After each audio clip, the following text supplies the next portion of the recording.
Chicos, bienvenidos nuevamente a Tiempo para Aprender, edición cuarto de secundaria. ¿Saben lo que es una revolución? Según el diccionario, una revolución es un cambio importante en el estado o gobierno de las cosas. Ahora vámonos a Rusia, a comienzos del siglo XX, donde predominaba la desigualdad social y el pueblo quería un cambio a través de una revolución.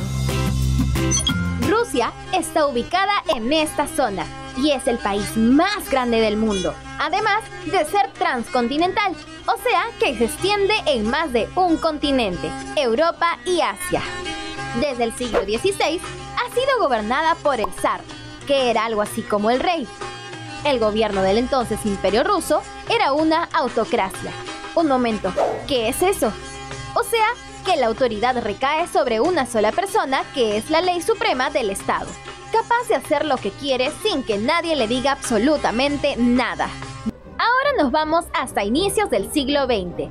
En el Imperio Ruso predominaban las desigualdades sociales porque la nobleza y la burguesía eran una gran minoría frente a la gran cantidad de campesinos y la explotada clase obrera. Por eso, el pueblo quería un cambio social de todas maneras, así que se formaron partidos políticos. El más importante fue el Partido Obrero Socialdemócrata. Este partido se fundó en 1898 y se dividió en dos sectores, los mencheviques y los bolcheviques. ¿Y qué diferencia hay entre estos dos? Sencillo, en que los mencheviques eran militantes moderados que querían un gobierno más cercano al capitalismo, mientras que los bolcheviques buscaban una revolución social para establecer la dictadura del proletariado. En plena expansión imperialista, en 1903, Rusia y Japón querían mantener dominio sobre Corea, pero ninguno de esos países llegó a un acuerdo en las negociaciones. Por eso, el 8 de febrero de 1904, estalló la guerra ruso-japonesa. En esa guerra, el imperio japonés consiguió una gran cantidad de victorias y derrotó al imperio ruso. La derrota fue muy vergonzosa para los rusos y reveló la ineficiencia del gobierno zarista. Ese fue el principal motivo por el que inició la Revolución Rusa de 1905. En las principales zonas del Imperio Ruso se dieron altercados en contra del gobierno. Para ese momento, los partidos socialistas tuvieron poca influencia en el desencadenamiento de la Revolución de 1905. El zar Nicolás II, para evitar una masacre, llegó a un acuerdo y anunció la creación de un parlamento con gente elegida por el pueblo. A este parlamento se le llamó la Duma Estatal.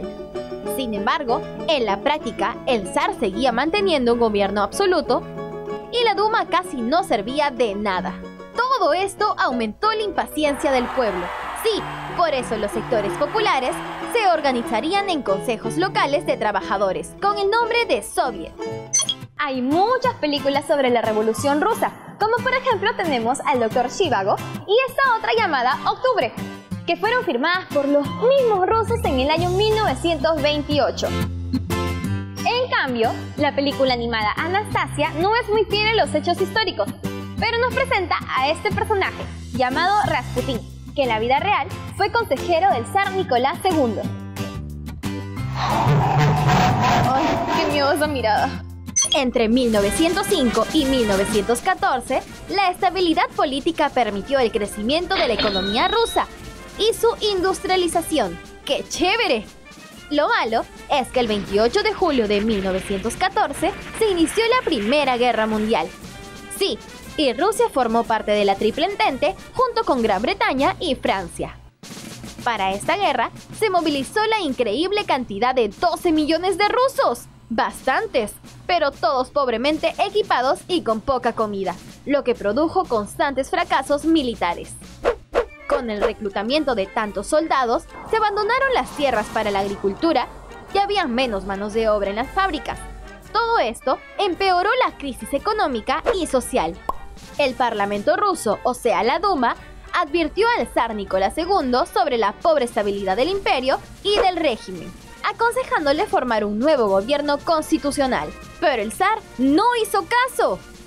Llegado el mes de febrero de 1917, con el fuerte invierno de ese país, junto con la escasez de alimento y el lastro de la guerra, los trabajadores hicieron una huelga en San Petersburgo. Días después, las mujeres también hicieron una huelga por pan. ¡Sí, por pan! En los días siguientes, las huelgas se generalizaron por todo San Petersburgo. El enfrentamiento de los huelguistas con la policía trajo sus primeras víctimas. Después, el zar ordenó la movilización de los militares para sofocar la rebelión. Los soldados al principio atacaron a muchos manifestantes, pero después parte de esos soldados cambiaron de bando. Sí, se unieron con los manifestantes. Después, todos los militares de San Petersburgo se sumaron a la causa haciendo más fuerte la rebelión. Y así triunfó la Revolución Rusa de 1917. El 2 de marzo de 1917, el zar Nicolás II no le quedó de otra que renunciar al poder. Su hermano, el duque Miguel Alexandrovich, rechazó la corona, ocasionando el fin del zarismo. Mientras tanto, el Parlamento ruso formó un gobierno provisional, liderado por el socialdemócrata Alexander Kerensky, proclamándose la República en Rusia. El gobierno de Alexander Kerensky, que contaba con el apoyo de los mencheviques, estableció la libertad de expresión, reunión, asociación y huelga. Lamentablemente, estas medidas fueron insuficientes, porque la crisis económica empeoró y las derrotas en la Primera Guerra Mundial continuaron. Los bolcheviques, que no compartían los ideales mencheviques, pronto entrarían en acción. En 1917, Lenin regresó a Rusia después de su exilio en Suiza. Esto consolidó el poder de los bolcheviques. Él ya había escrito esta obra, Tesis de Abril, donde exigía la paz con Alemania, que era el contrincante de Rusia en la guerra.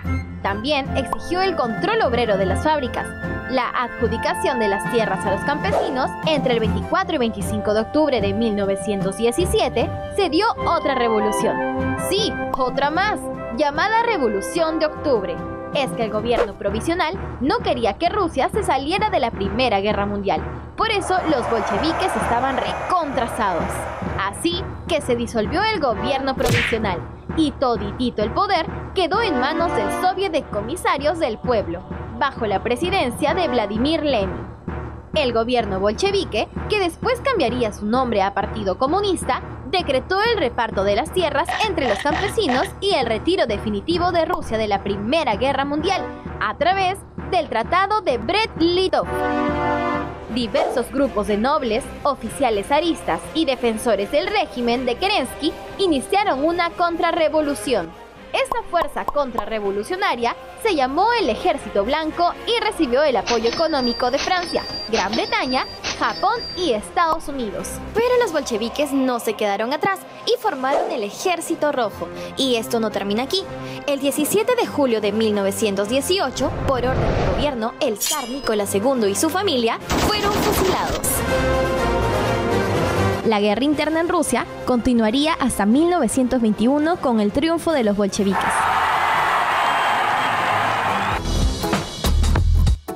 Ahora es tu turno. ¿Por qué el zar Nicolás II renunció al poder? Por la revolución de 1917. Por su ineficiente gobierno. Por la revolución de 1905. El triunfo de la revolución en febrero de 1917 hizo que el zar Nicolás II renuncie al poder el 2 de marzo del mismo año. Su hermano rechazó la corona, ocasionando el fin del zarismo. Hoy aprendimos que el gobierno del Imperio Ruso era una autocracia, donde una sola persona es la ley suprema del Estado. El Partido Obrero Socialdemócrata se fundó en 1898 y se dividió en dos sectores, los mencheviques y los bolcheviques. El perder la guerra con Japón fue muy vergonzoso para los rusos, quienes iniciaron una revolución en 1905. Entre 1905 y 1914, la estabilidad política permitió el crecimiento de la economía rusa, pero el inicio de la Primera Guerra Mundial frenó todo. La crisis económica y las derrotas en la guerra ocasionó que en febrero de 1917 estallara otra revolución. El zar Nicolás II renunció al trono y se proclamó la República en Rusia, donde gobernó provisionalmente Alexander Kerensky.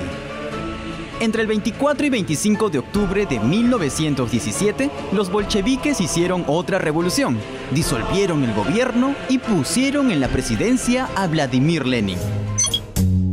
Reflexionemos. Finalmente, debemos recordar de que vivimos en otra época, donde la democracia es la mejor forma de gobierno.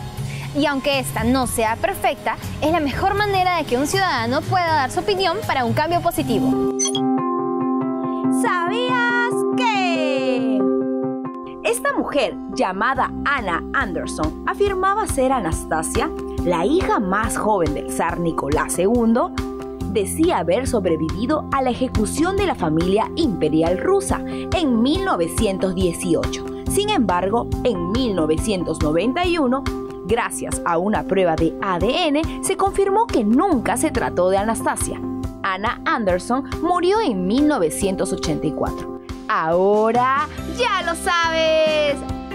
Cuando la guerra interna terminó, Rusia pasó a llamarse la Unión Soviética en el año 1922. No era un nombre muy bonito, pero solo duró hasta el año 1991, donde volvería a llamarse Rusia. Este tema es muy amplio e interesante, así que te recomiendo que leas este libro, Breve Historia de la Revolución Rusa, de Íñigo Bolinaga. También, si quieres leerlo por internet, entra a Google Books con el mismo nombre. Ah, y te dejo el link, te va súper interesar. Bueno chicos, eso ha sido todo por hoy aquí en Tiempo para Aprender. Espero verlos en nuestro próximo programa. Y no te olvides de visitarnos en nuestra página de Facebook. ¡Chao, chao!